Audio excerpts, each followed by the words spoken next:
When I was just 7 years old, my life changed in a way I never expected. One day, my parents, who rarely had kind words for me, got angry and kicked me out of the house.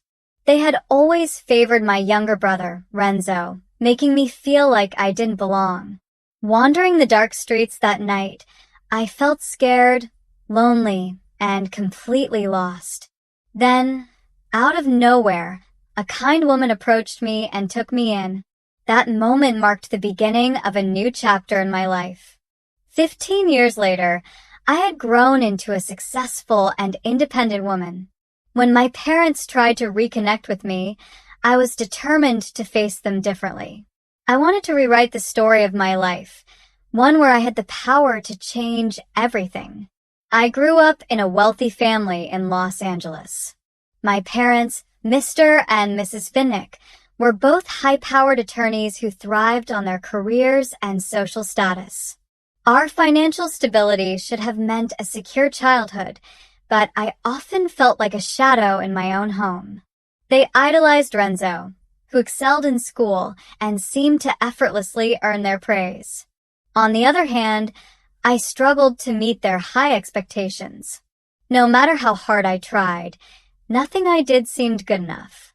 I was neglected and mistreated, constantly reminded that I was a disappointment. My name is Opal, and this is the story of how my life took a drastic turn. It all began when I was 7. One afternoon, I came home from school with my test results. I had studied hard, hoping to impress my parents, but I hadn't gotten the grade they wanted. That evening, I overheard them arguing in the living room. "She's a disappointment," my mother shouted. "We've given her every opportunity, and what do we get in return?" I froze outside my bedroom door, tears streaming down my face. I wanted to scream, "Why can't you understand? I'm trying," but the words wouldn't come out. Later that night, during dinner, they confronted me. My father's tone was cold as he said, "Opal, we can't keep doing this. You need to shape up, or you'll have to find somewhere else to live." At first, I thought he was joking, but the serious look on his face made my heart drop. "Where will I go?" I whispered, my voice trembling. "Figure it out," he replied harshly. I felt the weight of their rejection crushing me as I packed a small bag. I had nowhere to go, but I couldn't stay there anymore.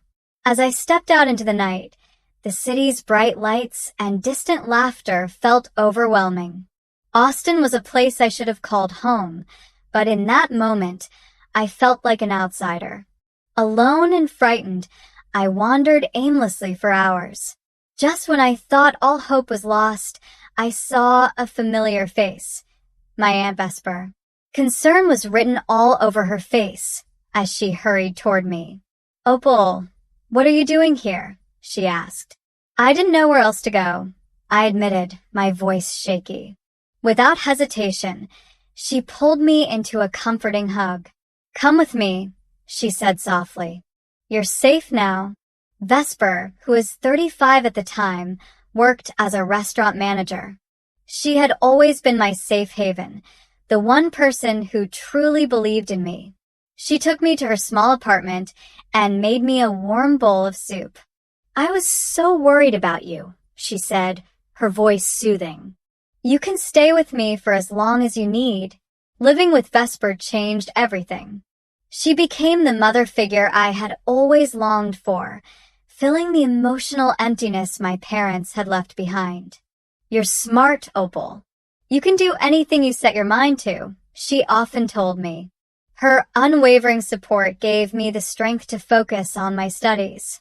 I worked harder than ever, determined to prove that I was capable of achieving success on my own. With her encouragement, I started to believe in myself. Meanwhile, my brother Renzo was beginning to feel the pressure of our parents' high expectations. One evening, I found him sitting alone on the steps of our old family home, strumming his guitar. "Hey," I said, sitting down beside him. "Are you okay?" He sighed and shook his head. "Just thinking. Mom and Dad want me to follow in their footsteps, but I don't want to be a lawyer. I want to do music. It feels like they don't even care about what I want."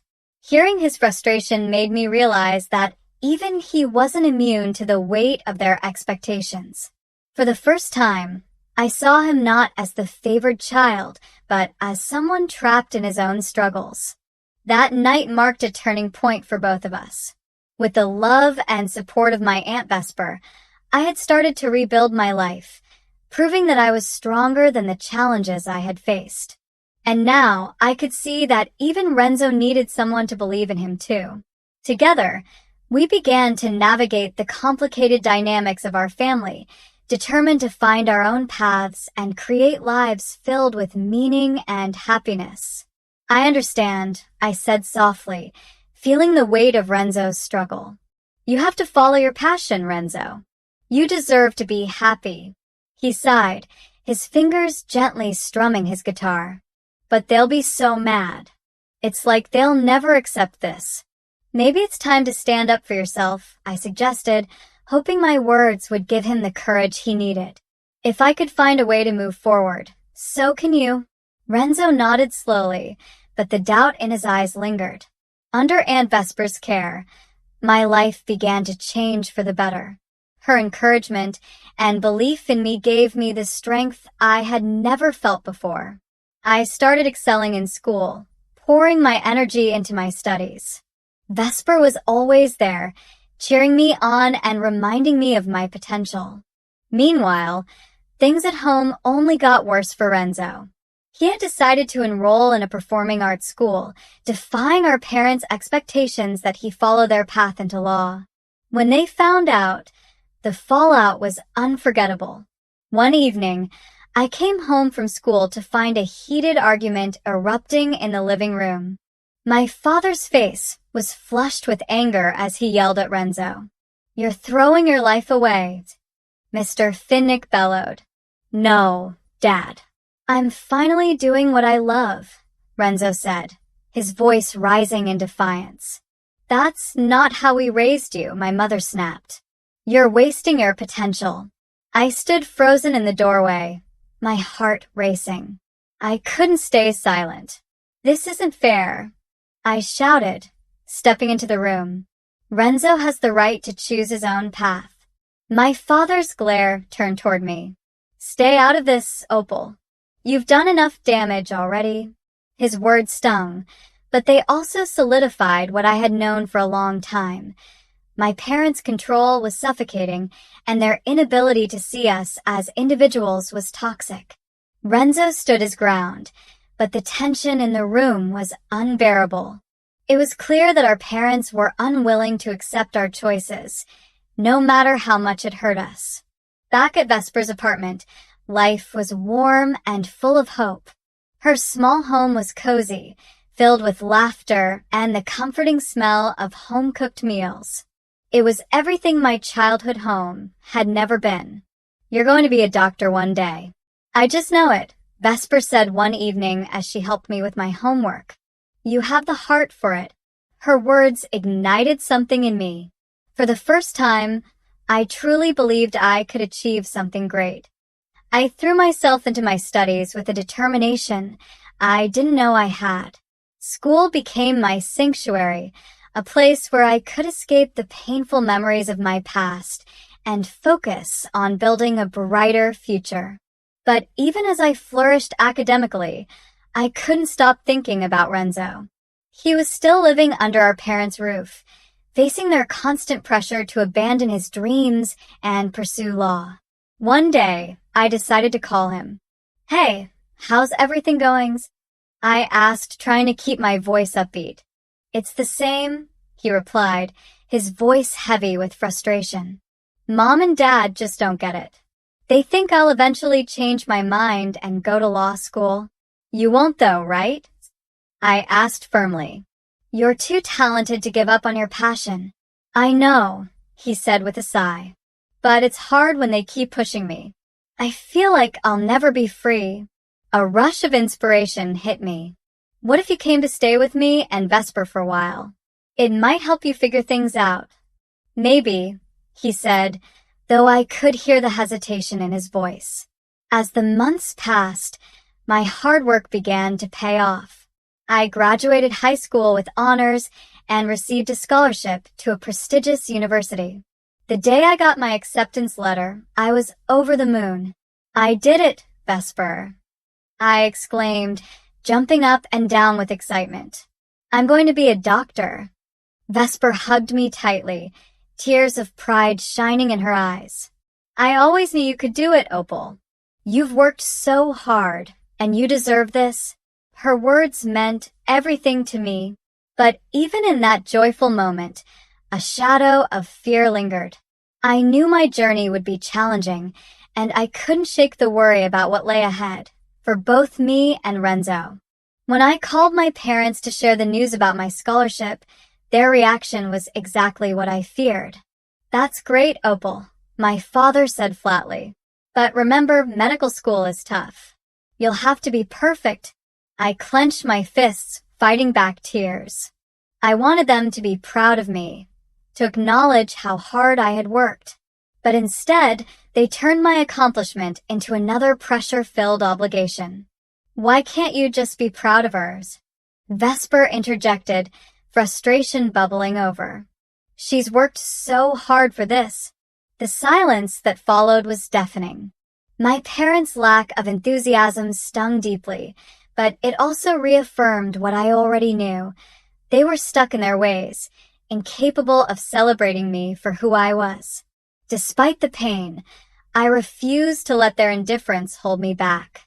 I was determined to move forward, fueled by the belief Vesper had instilled in me and the hope that one day, Renzo might find his own escape too.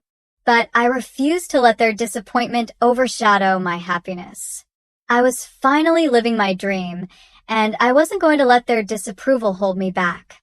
Medical school was tough, but it was everything I had hoped for. Each lecture, lab session, and late-night study session fueled my passion for helping others. I thrived on the challenges, pushing myself harder every day. During those long nights of studying, I often got texts from Renzo. He was carving out his own path, and I could sense his struggles in his words. "Just finished another song," he wrote one evening. "It's about breaking free from expectations." "I can't wait to hear it," I replied, feeling a swell of pride for him. I hoped he would find the courage to fully pursue his dreams, just as I was doing. As I made progress in my studies, my parents reached out again, but their efforts felt hollow. This time, they sent an email suggesting I consider law school instead. "Opal, think about what a law degree could mean for your future," the email read. "We're willing to help with tuition." Anger bubbled up inside me as I read their words. I slammed my fist on the desk, yelling at the screen. "I'm not interested in being a lawyer. I'm going to be a doctor." Vesper found me in that moment of frustration. "What's wrong?" she asked, her face full of concern. "They think I should drop everything and follow their path," I replied, my voice trembling with anger. "It's like they can't accept who I really am." Vesper placed a comforting hand on my shoulder. "Opal, you're strong," she said softly. "You've come so far. Don't let their expectations pull you back down." Her words reminded me of my purpose. I wasn't just pursuing a career. I was fighting to break free from the chains of my past. With Vesper's encouragement, I threw myself even deeper into my studies. Medical school gave me a sense of belonging I had never felt before. I was surrounded by people who shared my dreams, and for the first time, I felt like I was exactly where I was meant to be. My passion for helping children grew stronger, and each step I took toward becoming a doctor filled me with purpose. Yet, even as I thrived in this new world, the shadow of my childhood lingered. My parents' occasional emails served as unwelcome reminders of their expectations. Each message was filled with subtle suggestions that I consider a career in law, and each one reignited old frustrations. One evening, as I was studying for an upcoming exam, my phone buzzed. It was a text from Renzo. "Can we talk? I need to figure things out." Concern washed over me. Of course. Come over, I replied. When Renzo arrived, he looked more stressed than I had ever seen him. His usually confident demeanor was replaced with exhaustion. I can't take it anymore, Opal, he confessed, running a hand through his hair. Mom and Dad are relentless. They think I'm wasting my life away with music. You know that's not true, I said gently. You're incredibly talented, Renzo. You deserve to follow your passion. I know, he replied with a heavy sigh. But every time I try to talk to them, it's like I'm speaking to a wall. They just don't get it. I could see the pain in his eyes, and it broke my heart. I knew exactly how he felt, the suffocating weight of trying to meet impossible expectations. Maybe it's time to stand up to them, I suggested. You deserve to be happy, Renzo. He nodded slowly, but I could see the hesitation in his expression. I don't want to lose them completely, he admitted. Sometimes you have to take a stand for yourself, I said, my voice firm but encouraging. I had to do the same. It's hard, but you'll be better for it. The days turned into weeks, and I immersed myself in my studies, but the tension with my parents hung in the air like a storm waiting to break. I knew that eventually I would have to face them. One evening, the inevitable happened. I received a phone call from my mother. We'd like to have a family dinner, she said. It's important. A knot formed in my stomach, but I forced myself to stay calm. Sure, I replied cautiously, unsure of what to expect. The dinner was set for a few days later. As the date approached, a mix of anxiety and anticipation filled me. Part of me hoped this would be a chance to reconcile, to finally find some understanding. But another part of me braced for the worst, another round of disappointment. When the day arrived, I dressed carefully, trying to calm my nerves. I knew this dinner could be a turning point, but I didn't know which direction it would take. Would they finally accept me and Renzo for who we were? Or would this be yet another painful reminder of the distance between us? I stepped into the restaurant, my heart pounding, ready to face whatever was waiting for me. I arrived at the restaurant early, my nerves on edge as I waited for my parents. My heart pounded in my chest, and I could feel a mix of anxiety and determination bubbling within me. When Mr. and Mrs. Finnick finally walked in, they looked just as composed and imposing as ever. They sat across from me, and the tension in the air was palpable. Thank you for coming, my mother began, her tone cool and distant. We wanted to talk about our family and our future. Okay, I said cautiously, keeping my tone neutral, though my chest tightened. I've been doing some thinking, my father said, leaning forward with his signature air of authority, about your education and your future. We believe it's time for you to seriously consider law school. My heart sank. I had expected something like this, but hearing it still felt like a punch to the gut. I've told you before, Dad, I want to be a doctor. That's my passion, I replied firmly. Passion doesn't pay the bills, he snapped, his frustration seeping into his voice. You need to think practically. Practicality isn't everything, I shot back, my voice trembling with anger. I've worked so hard to get where I am, and I won't let you push me into a career I don't want. The tension at the table was unbearable, and I noticed a few heads turning from nearby diners, drawn to the heated exchange. Opal, we only want what's best for you, my mother said, her voice trembling slightly, though her words felt rehearsed. But you're not making smart choices. No, you're not listening, I yelled, unable to hold back my emotions any longer. You've never listened. My entire life, you've dictated my worth based on grades and achievements. I'm done. At that moment, Renzo walked into the restaurant, drawn by the commotion. His eyes widened as he spotted me, and he rushed over. What's going on? He asked, concern etched on his face. Just a family discussion, my father said dismissively, but the tension in his tone betrayed him. "This doesn't look like family," Renzo replied, glaring at them. "You can't keep doing this. To her, to us. What do you know about families?"